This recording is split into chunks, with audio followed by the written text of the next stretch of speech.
Hi friends, welcome back to our channel అమ్మో English. ఈరోజు ఈ వీడియోలో కొన్ని సెంటెన్సెస్ అండ్ అలాగే వాటి తెలుగు మీనింగ్స్ కూడా తెలుసుకుందాం ఫ్రెండ్స్. అండ్ ఈ వీడియో చివరి వరకు చూడండి. నచ్చితే లైక్ చేయండి, షేర్ చేయండి, అలాగే మా ఛానల్ని సబ్స్క్రైబ్ చేసుకోండి. ఫస్ట్ సెంటెన్స్ వచ్చేసి, ఆఫీసర్ వెళ్ళిపోయే ముందు ఆయన కోసం వీడ్కోలు విందు ఇచ్చారు. The officer was given a farewell party on the eve of his departure. అంటే వెళ్ళే ముందు, అంటే వెళ్ళిపోయే ముందు అంటున్నాం కదా, డిపార్చర్ అనమాట. అండ్ ఇప్పుడు ఇంకో సెంటెన్స్ చూద్దాము. అబ్బాయి ఆరోగ్యం గురించి తల్లి దిగులు పడుతుంది. అంటే the mother is worried about her son's health అనొచ్చు అనమాట.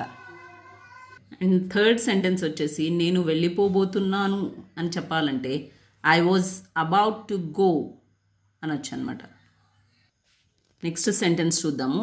అతనిని నమ్మడానికి వీలు లేదు. We cannot rely on him అనొచ్చు అనమాట. అండ్ అలాగే ఇంకో సెంటెన్స్, బాగాలేకపోయినా ఆఫీస్కు వచ్చాను అని చెప్పాలనుకోండి, I attended the office in spite of my illness. అంటే లేకపోయినా అంటున్నాం కదా, అప్పుడు ఇన్ స్పైట్ ఆఫ్ అని అనొచ్చు అనమాట. ఇది ఒక ప్రిపోజిషన్, ఇన్ స్పైట్ ఆఫ్ అనేది. నెక్స్ట్ సెంటెన్స్, మనం ఇబ్బందుల్లో ఉన్నాం అని చెప్పడానికి వీఆర్ ఇన్ ట్రబుల్ అనొచ్చు అనమాట. అండ్ అలాగే ఇంకోటి, కొందరికి ఆరోగ్యం కన్నా సంపద మీద మక్కువ.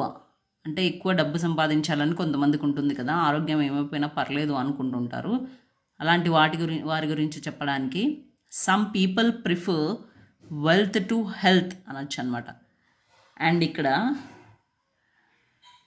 ప్రిఫర్ అంటే ఏంటి, ఎక్కువ దాన్ని ప్రిఫర్ చేస్తారు, అంటే దాన్ని మీద ఎక్కువ ఇష్టం చూపిస్తారు అని.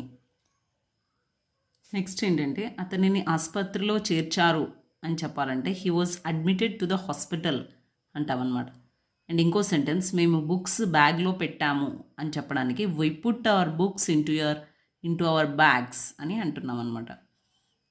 అండ్ అలాగే ఇంకొక సెంటెన్స్, అతను గదిలోనికి వెళ్ళాడు అని చెప్పడానికి he went in to the room అంటామన్నమాట. మరీ ఎక్కువ పని చేయవద్దని అతనిని డాక్టర్ హెచ్చరించారు అని చెప్పాలనుకోండి, అప్పుడు ఏం చెప్తామంటే the doctor warned him against working too hard అనొచ్చు అనమాట. The doctor warn him against working too hard. అంటే ఎవరైనా ఎక్కువ కష్టపడుతున్నారు అనుకోండి, వాళ్ళ గురించి హార్డ్ అంటాం అనమాట, కష్టపడడం. And thank you for watching our video friends. Have a nice day. Bye bye.